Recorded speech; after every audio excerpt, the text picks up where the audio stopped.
Aino hai lamsogo sini kokti bini kokona koktumawo salthugino BJP bodolo haphele mini choya abo hakino tinimbo 145 nukungni 483 voters dok CPM te tipra mothayakaroi BJP bodolni bana ram phailakya bodolo katal hapaine rono lamsogina ka haste BJP bodolni sabapati boram ganang Sri Rajiv Bhattacharya tei kubangma BJP ni adongsong 47 ambasa mondolni sakthama bai o lamsongma eba bodol salame panda khlaijaka dolai hangkhotni BJP ni tangnogo o pandao phaimanja phaike haste BJP bodolni tifang boram ganang Sri Rajiv Bhattacharya tei kubun baja ganang BJP ni adongsong naitongdi chini kok TV ni mangpliwo o pandao phaimanja phaike haste BJP bodolni tifang boram ganang Sri Rajiv Bhattacharya tei kubun baja ganang BJP ni adongsong naitongdi chini kok TV ni mangpliwo party Tripura একটু এই phone সম্পর্কে কি বলতে করেছে 100 voter মহোদয় BJP এবং আমাদের প্রমুখ পর্যন্ত ভারতীয় জনতা পার্টি এই কারণ আমরা দেখবেন আমাদের পরিবারে কোনো শিশুর জন্ম গ্রহণ করলে আমরা খুব আনন্দিত হই এই শিশুকে আমরা কিভাবে বড় করব কিভাবে মানুষ করব কিভাবে আমাদের পরিবারের সদস্য হিসেবে ওনাকে লালন পালন করব সেই চিন্তা ভাবনা আমরা করি কাজেই আমার কাছে আজকে আনন্দের দিন এই কারণ আমার পরিবারেও বুকের মধ্যে জ্বালা আসেনি এই রোজগুলি কারা এনেছে এই চিটফান্ড সংস্থাগুলি কারা এনেছে ওই সিপিএম এর সময় সিপিএম এর এনসিএম ডিসিএম সিসিএম নেতারা তারা বিভিন্ন চিটফান্ড সংস্থার এজেন্সি আছে আর তাদের মাথাও তো রাজ্যের প্রাক্তন মুখ্যমন্ত্রী মানিক সরকার আজকে গরিবরা সর্বশান্ত হয়েছে গরিবদের টাকা ওই চিটফান্ডের নাম দিয়ে সেই সময় কমিউনিস্টরা তাদের টাকাগুলি গরিবদের টাকাগুলি আত্মসাৎ করে গরিবদের জন্য কোনো পরিকল্পনা করেনি ভারতীয় জনতা পার্টি সরকার প্রতিষ্ঠার পর একের পর এক গরিবদের জন্য বিভিন্ন পরিকল্পনা গ্রহণ করেছে আজকে এই রাজ্যের উন্নয়নের দরজা খুলে গেল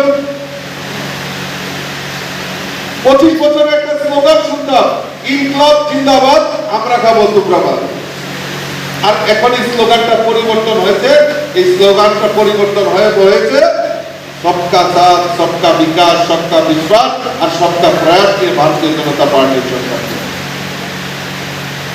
25 বছর শুনেছি গরিবের সরকার সিপিএম গরিবের সরকার আপনারা বুকে হাত দিয়ে বলুন তো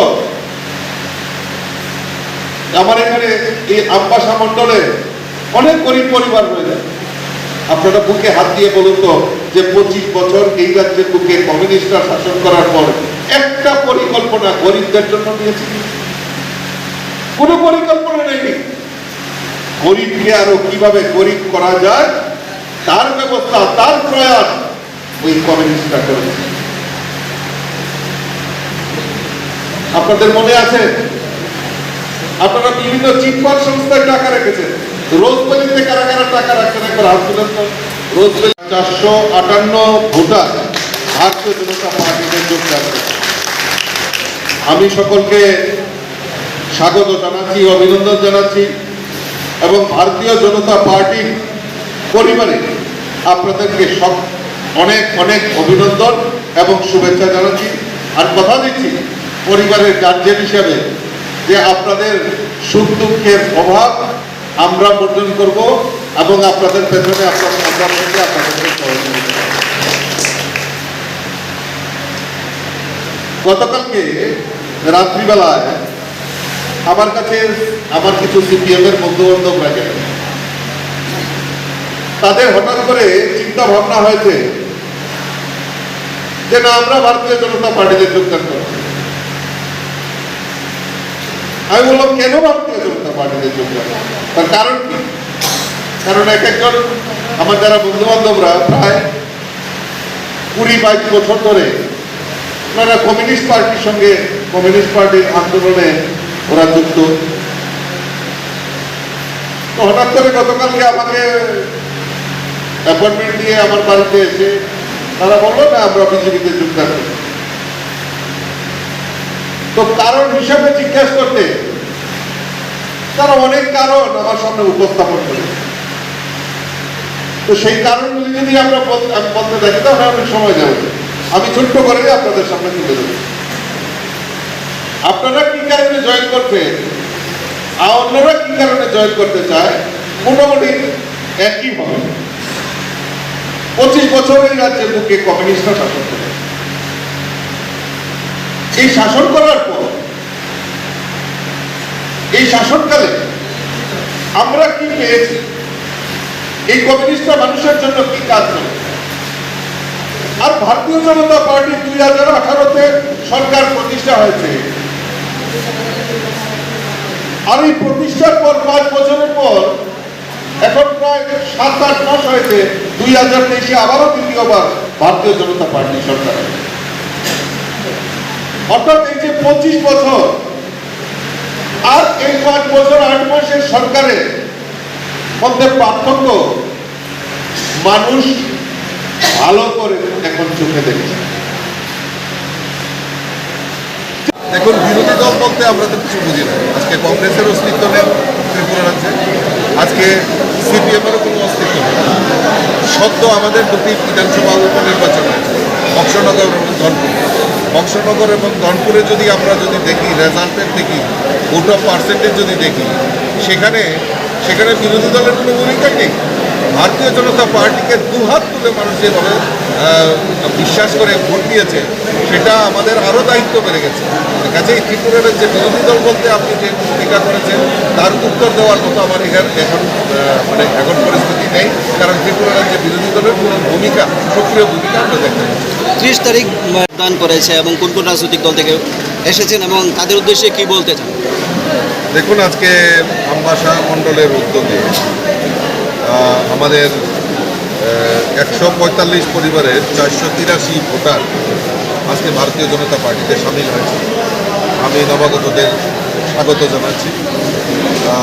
এই যে আমাদের ভারতীয় জনতা পার্টির নেতৃত্বে যে সরকার, ডাবল ইঞ্জিনের সরকার, দেশের প্রধানমন্ত্রী যশস্বী প্রধানমন্ত্রী নরেন্দ্র মোদীজি এবং আমাদের রাজ্যে মাননীয় মুখ্যমন্ত্রী প্রফেসর ডক্টর মানিক সাহাজির নেতৃত্বে এই যে ডাবল ইঞ্জিনের সরকার মানুষের জন্য যে কাজগুলি করছে, তার নিরিখে দাঁড়িয়ে আজকে মানুষ একটাই চিন্তা ভাবনা করছে যে না, ত্রিপুরা রাজ্যে যদি উন্নয়ন করতে পারে, চাहे গরিবদের হোক, কৃষকদের হোক, শ্রমিকদের হোক, একমাত্র এই ডাবল ইঞ্জিনের সরকার সে করছে।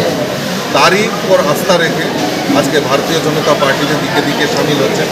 আজকে আমবাসা মণ্ডলে হয়েছে, আর কিছুক্ষণ পর গন্ডাছড়া মণ্ডলেও আজকে ঠিক এরকম অনুরূপ একটা যোগদান সভা রয়েছে। আমি কিছুক্ষণ পরে যাচ্ছি। আমি নবাগতদের স্বাগত জানাচ্ছি। আমবাসা মণ্ডলের সভাপতি থেকে শুরু করে যারা আজকে এই যোগদান সভাকে সাফল্যমণ্ডিত করার জন্য উদ্যোগ গ্রহণ করেছেন, আমি তাদেরকে ধন্যবাদ জানাচ্ছি। এইভাবে সংগঠনের কাজ করবেন। আর আমাদের যে মূল লক্ষ্য 2024-এর লোকসভা নির্বাচন, সেই লোকসভা নির্বাচনে আমরা মোদিজিকে আবারও দেশের প্রধানমন্ত্রী হিসেবে দেখতে চাই এবং এই মোদিজির হাতকে শক্তিশালী করার লক্ষ্যে আমরা এই ত্রিপুরা থেকে দুটি লোকসভা আসনে ভারতীয় জনতা পার্টির প্রার্থীকে বিপুল ভোটে জয়যুক্ত করে আমরা মোদিজির হাতকে শক্তিশালী করি। সেই অঙ্গীকার নিয়ে আমরা সবাই মিলিতভাবে কাজ করি।